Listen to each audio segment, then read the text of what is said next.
Hi children, welcome to today's social science class.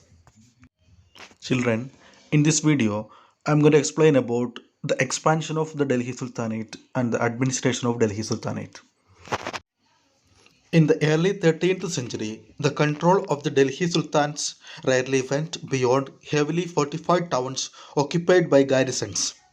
The sultans seldom controlled the hinterland of the cities and were therefore dependent upon trade, tribute, or plunder of supplies. What is meant by hinterland and garrison towns? Hinterland means the lands adjacent to a city or port that supply it with goods and services. Garrison towns means a fortified settlement with soldiers.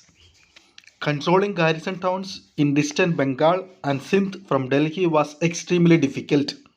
Rebellion or even bad weather could snap fragile communication routes. Delhi's authorities was also challenged by Mongol invasions from Afghanistan and by governors who rebelled at any sign of the Sultan's weakness. The Sultanate barely survived these challenges. Its consolidation occurred during the reigns of Ghiyasuddin Balban and further expansion under Alauddin Khalji and Muhammad Tughlaq.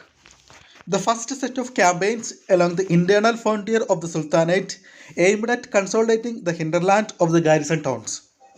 During these campaigns, forests were cleared in the Ganga Yamuna Doab and hunter gatherers and pastoralists expelled from the habitat.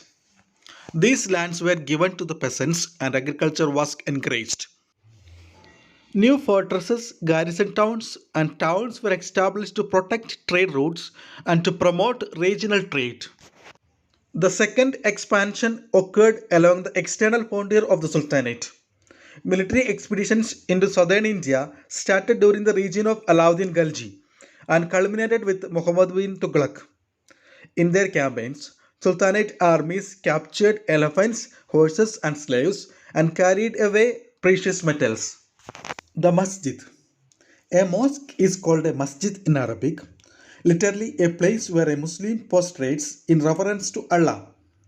In a congregational mosque or Jama Masjid, Muslims read their prayers, namaz, together. Members of the congregation choose the most respected learned male as their leader, Imam, for the rituals of prayer. He also delivers the sermon, Kutab, during the Friday prayer. During prayers, Muslims stand facing Mecca. In India, this is to the west. This is called the Qibla. The Delhi Sultans built several mosques in cities all over the subcontinent.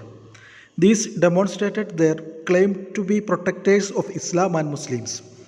Mosques also helped to create the sense of a community of believers who shared a belief system and a code of conduct. It was necessary to reinforce this idea of a community because Muslims came from a variety of backgrounds. Quwwat al-Islam Mosque and Minaret built during the last decades of the 12th century. This was the congregational mosque of the first city built by the Delhi Sultans, described in the chronicles as Delhi-i-Khuna. The mosque was enlarged by Iltutmish and Alauddin Khalji. The minar was built by two sultans, Qutb-i Aibak and Iltutmish. Bengpuri Mosque, built in the region of Muhammad Tughlaq, was the main mosque of Janapanag, the sanctuary of the world, his new capital in Delhi. Mosque Masjid, built in the region of Sikandar Lodi by his minister. Mosque of Jamali Kamali, built in the late 1520s. Children, these are the important mosques built by Delhi Sultans. Children, I'm going to wind up this video. Now you have to read these portions many times and underline important points. Then to give one marks. Thank you. Thank you for listening my class.